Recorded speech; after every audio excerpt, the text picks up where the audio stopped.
Chairman McCaffrey, members of the committee, my name is Jake McGuigan. I'm Director of State Affairs for the National Shooting Sports Foundation.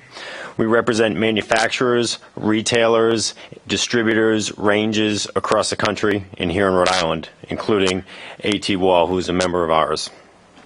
We are here opposed to SB 2835, which would limit magazine capacities to 10 rounds.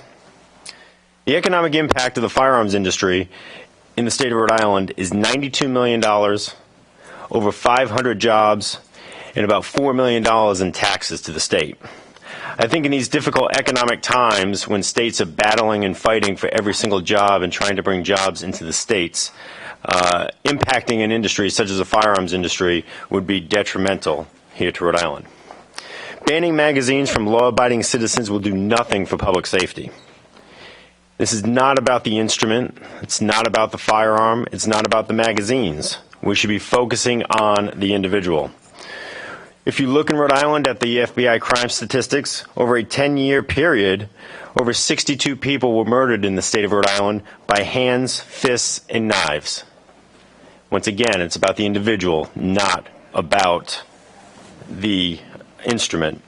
A Police One survey, which looked at surveyed 15,000 law enforcement nationwide, 96% of cops said magazine limits would do nothing to decrease crime.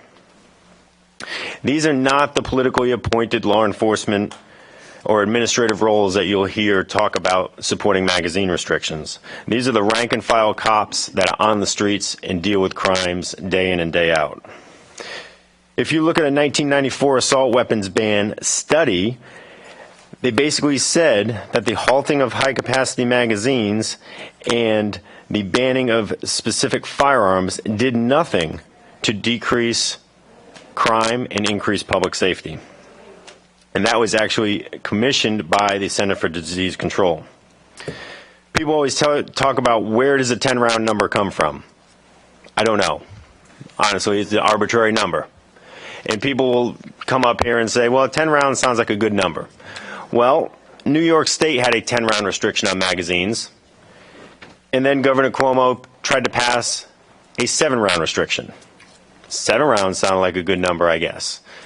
The reason why he went with 7 rounds is because he has 2 manufacturers in the state that manufacture 1911s, which generally have a capacity of 7 rounds. So he basically went to their website and thought 7 round was a good number, not realizing that it would basically impact 90% of firearms, handguns, on the market.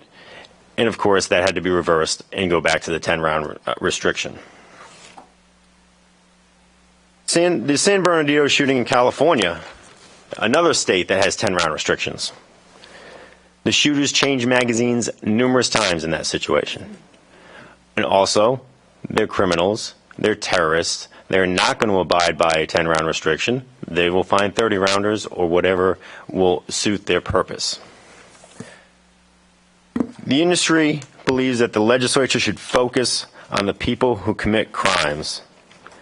Those are the individuals that need to be addressed, whether it's through mental health issues, whether it's certain mandatory sentencing for felons. But we agree that we all must work together to help prevent those who exhibit reckless disregard for human life and values, and they should not be gaining access to firearms. The last thing the industry wants is for those who are prohibited to gain access to firearms. Thank you very much for your time this evening. If anyone has any questions, I'd be happy to answer them. Thank you.